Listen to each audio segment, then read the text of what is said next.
बोलो जयकारा बोल मेरे श्री गुरु महाराज की जय। सभी गुरुमुख प्रेमियों से सप्रेम जय सच्चिदानंद। सुख में सुमरन होता नहीं है, अक्सर ऐसा हम भी मानते समझते हैं, लेकिन ये तर्क या ये धारणा बिल्कुल गलत है। कोई जरूरी नहीं कि दुख आने पर ही सुमरन किया जाए। अगर सुख में सुमरन नहीं होता है, हम नहीं कर पाते हैं, तो क्या दुख में सुमरन कर पाएंगे? असली सुमिरन जो है वो सुख में ही किया जाए, बड़ी सफलता तो तभी होती है। जो दुख में विरह वेदना झेल करके सारे संसार को असार समझ करके भगवान से लिव लगती है,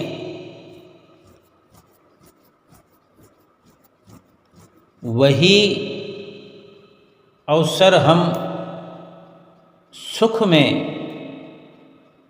सुख को नज़रअंदाज करके, सुख को झूठा समझकर, सुख को नश्वर समझकर भी कर सकते हैं। जो महापुरुष हैं, संत हैं, महात्मा हैं, उन्होंने तो दुख का इंतजार नहीं कर रखा।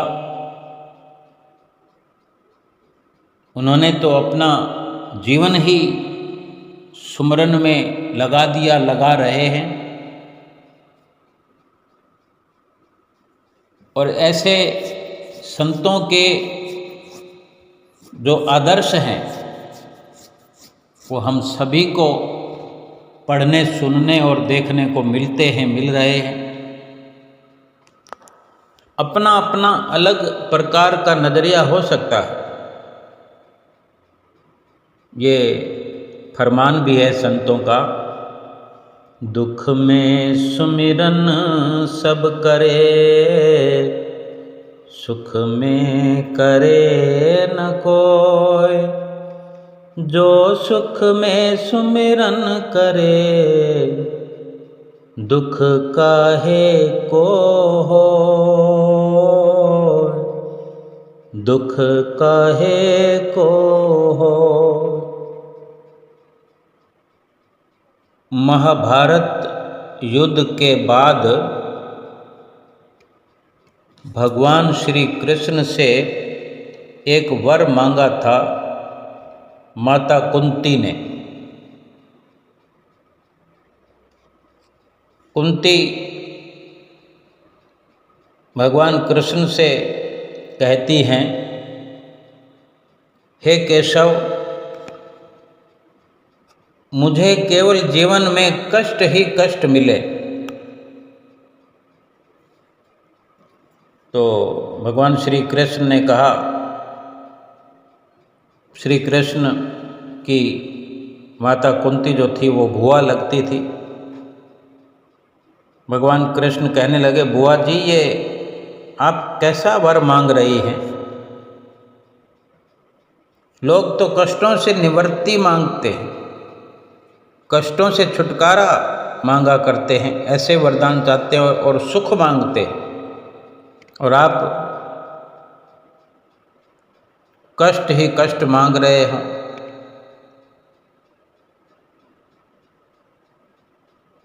तब फिर माता कुंती ने कहा कि हे कृष्ण, मैंने राजमहल के भी सुख भोगे हैं और भयंकर कष्टों का भी सामना किया। सुख में मुझे तुम कभी कभी याद आते थे, परंतु कष्ट के दिनों में हमेशा निरंतर तुम्हारी याद आती थी। इसलिए भगवान का सुमरन जब हो जिस कारण से हो वो कष्ट मुझे चाहिए, क्योंकि भगवान के सुमरण के समान और कोई भी सुख संसार में दूसरा नहीं हो सकता। भगवान की याद, भगवान का सिमरन सब सुखों की खान है। धन्य है ऐसी भक्ति और धन है वो भगत। ये सच है कि भगवान का सुमरण दुख की स्थिति में सबसे ज़्यादा किया करते हैं। सुख की स्थिति में तो कोई याद करता ही नहीं। ये पूर्ण रूप से सत्य नहीं है। हर किसी की अपनी अपनी धारणा हो सकती है। महापुरुषों ने अपने वचनों में निर्णय कर दिया है, फिर भी अगर सुमरन सुख में करते हुए दुख आता है तो वो सुमरन की कमी ही है। और दुख आने पर अगर हम सुमरन करते हैं तो दुखों के निवारण के लिए बड़ी वजह होती है भगवान को याद करने की, कि दुख आया है और भगवान की याद आ गई, दुख सहन नहीं हो रहा। लेकिन इंसान का जो जन्म है वो केवल मिला ही सुमरन के लिए है। जब संतों महापुरुषों ने फैसला दिया है कि हमें ये जीवन भगवान के सुमरन के लिए मिला है, भजन के लिए मिला है, भक्ति के लिए मिला है, और ये जन्म ले करके कितने दुख तो हम उठा रहे हैं। ये मनुष्य जीवन भी तो अपने आप में दुखों का घर है। सही प्रकार से अगर विचारें तो इस जीवन में सुख होने पर भी महापुरुषों ने उसे दुख ही कहा है। इंसान सुख दुख का निर्णय सांसारिक विषयों को, सांसारिक कामनाओं की पूर्ति को, सुख सुविधाओं को मानकर बैठा है, जबकि संतों महापुरुषों ने चिताया है, चिता रहे हैं कि जन्म और मरण इससे बड़ा दुख कोई नहीं। इससे छुटकारा हो जाए, इसी के लिए ये मनुष्य जन्म है।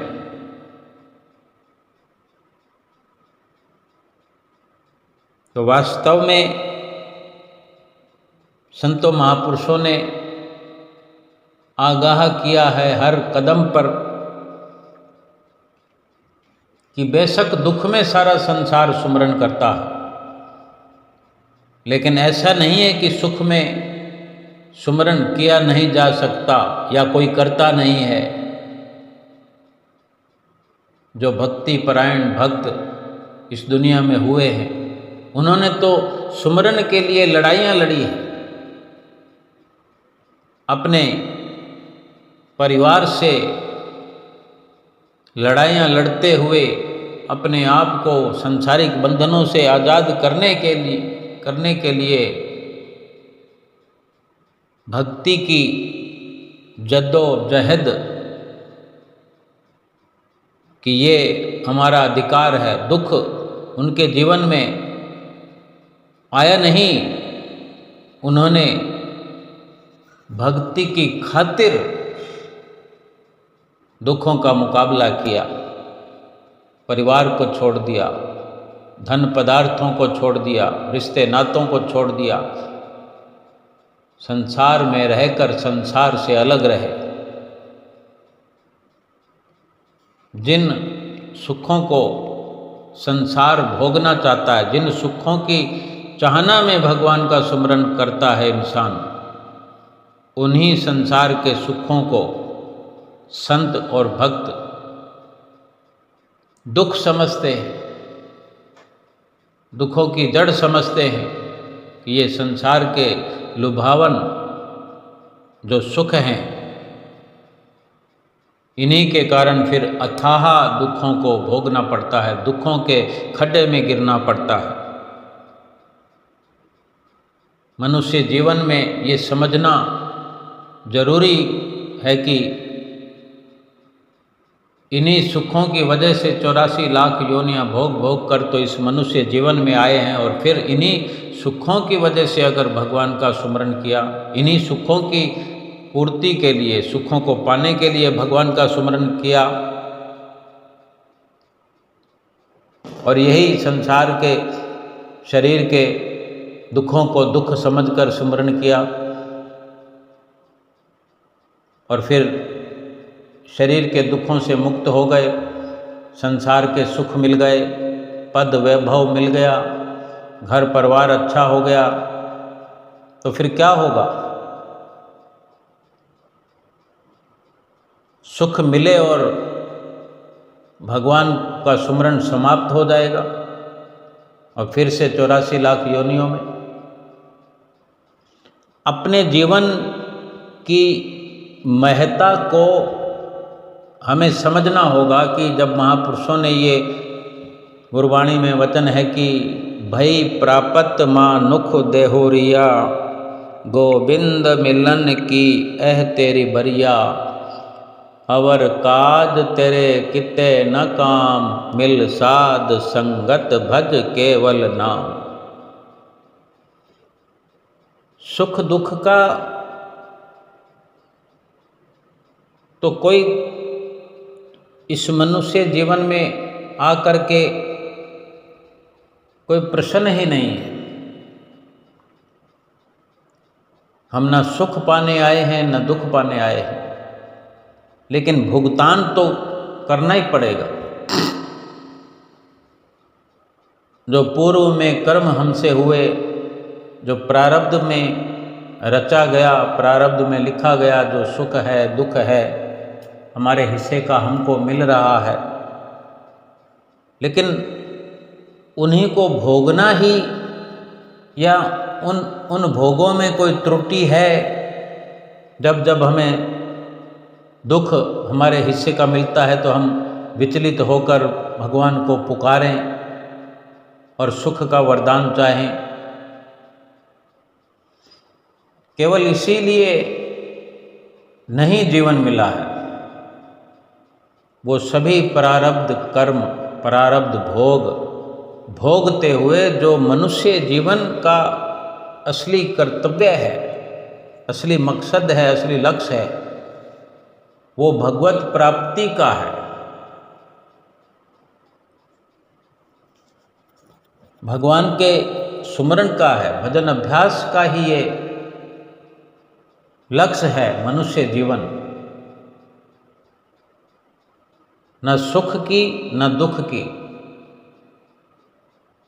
केवल जरूरत है भगवान के भजन सुमिरन की। बाकी कार्य किसी काम आने वाले नहीं हैं। अवर काज तेरे किते न काम। हम बेशक जो भी कर रहे हैं, कुछ भी काम नहीं आएगा केवल भजन सुमिरन के अलावा। ये मनुष्य देह जो मिली है, भई प्रापत मानुख देहोरिया, ये जो शरीर मिला है मनुष्य का, केवल इसलिए मिला है कि गोविंद मिलन की एह तेरी बरिया। बरिया यानी बारी, ये अवसर, ये वक़्त गोविंद से मिलने का है। कहीं भी ये जिक्र नहीं किया कि तुम्हें छूट है संसार की ऐश परस्ती करने का, संसार के सुख भोगने का, कहीं जिक्र नहीं है।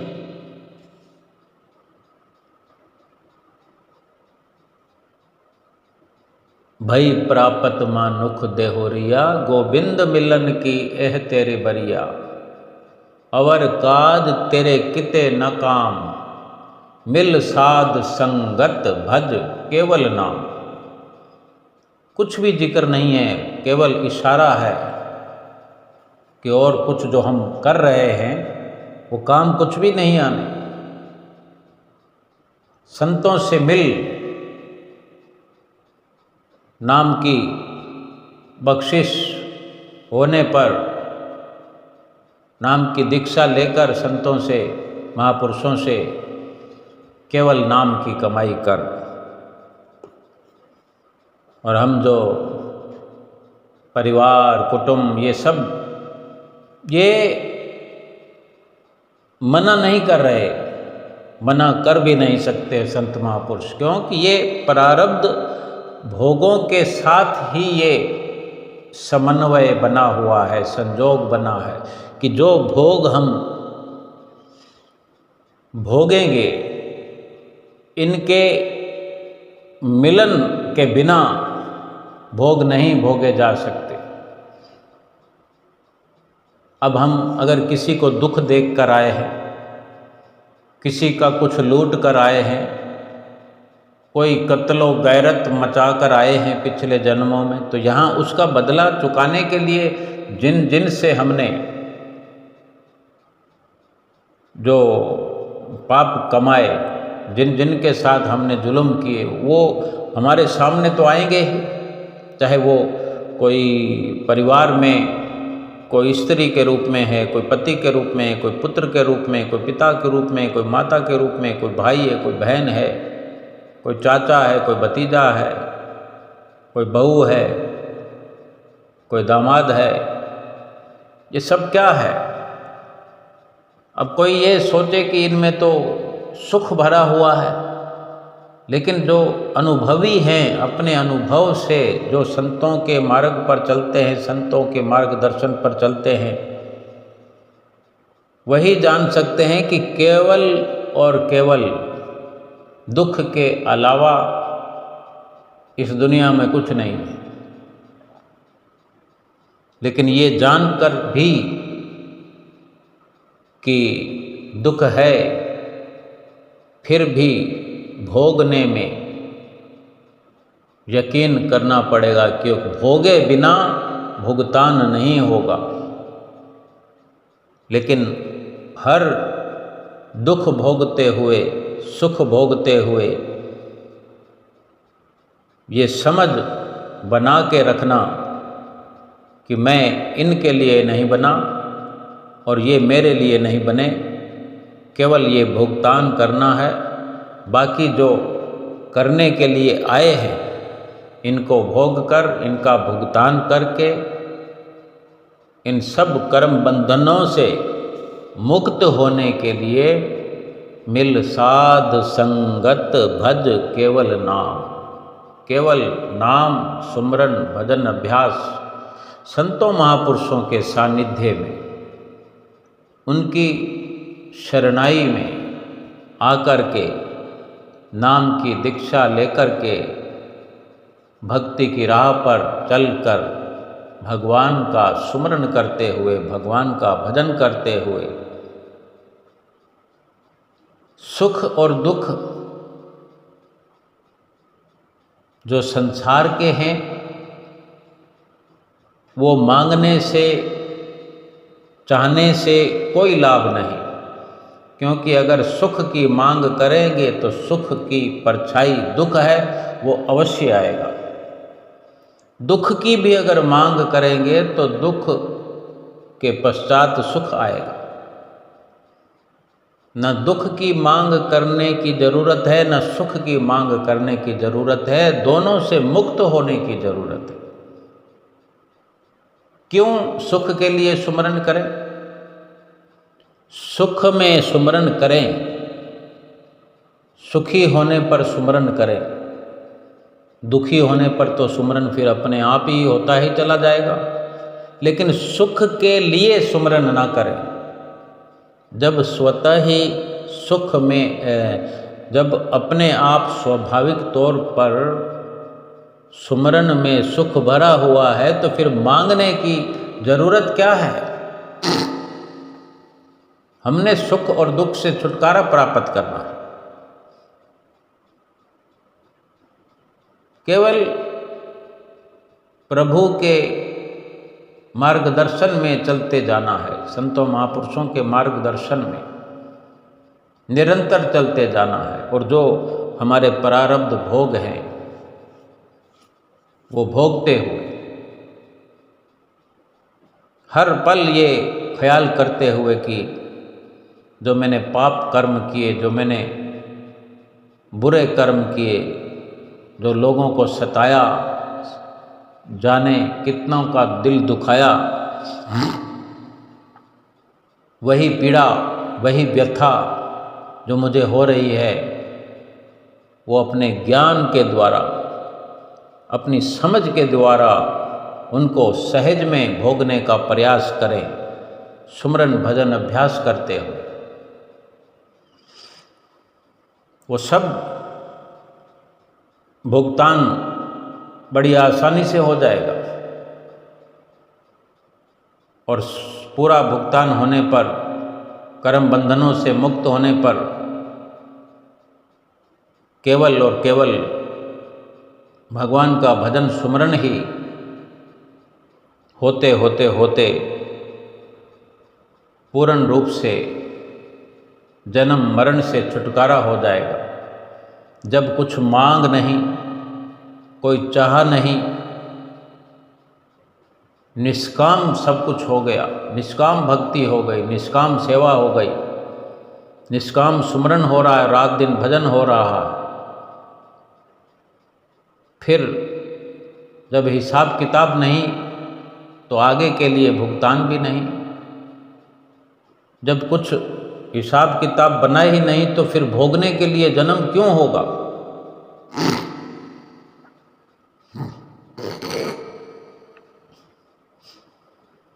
वास्तव में ना अच्छे के लिए ना बुरे के लिए ये जीवन प्रभु भजन के लिए।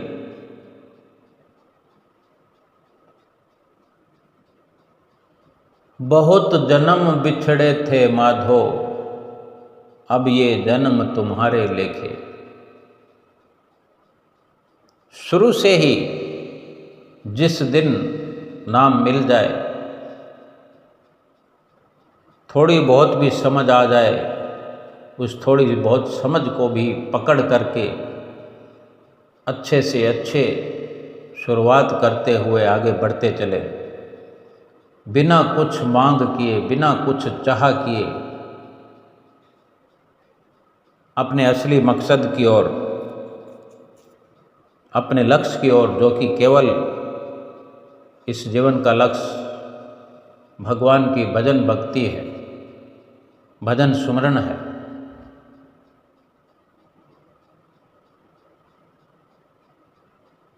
हमें श्री गुरु महाराज जी की ओर से हर वक्त समझाया जा रहा है, हिदायत की जा रही है, भजन सुमरन किया करें। निष्काम भाव से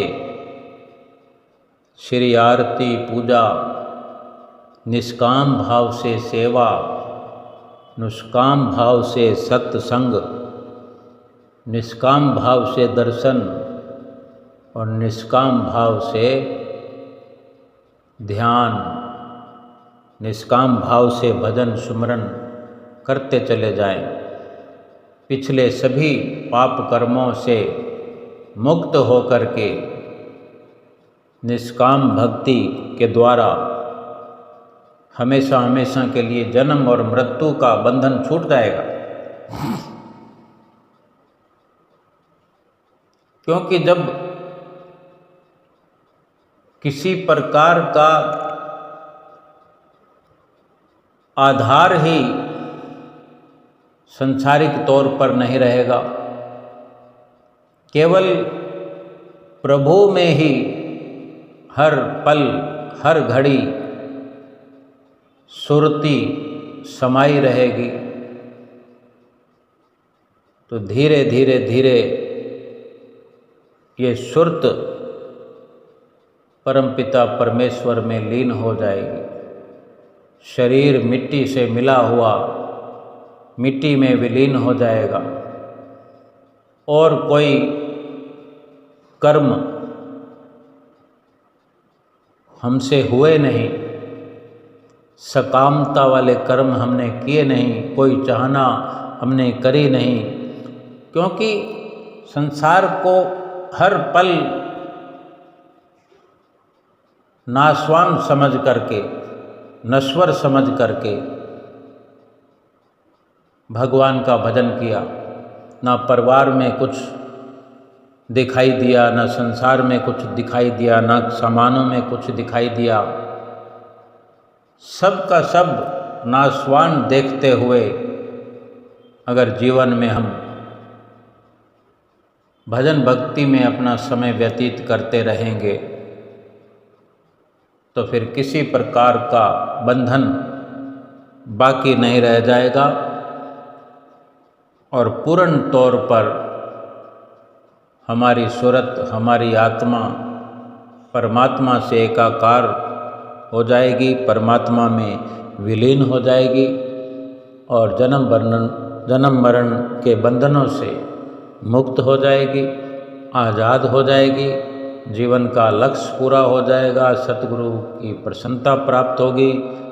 लोक सुखी परलोक सुहेले, नानक हर प्रभ आपे मेले। बोलो जयकारा, बोल मेरे श्री गुरु महाराज की जय।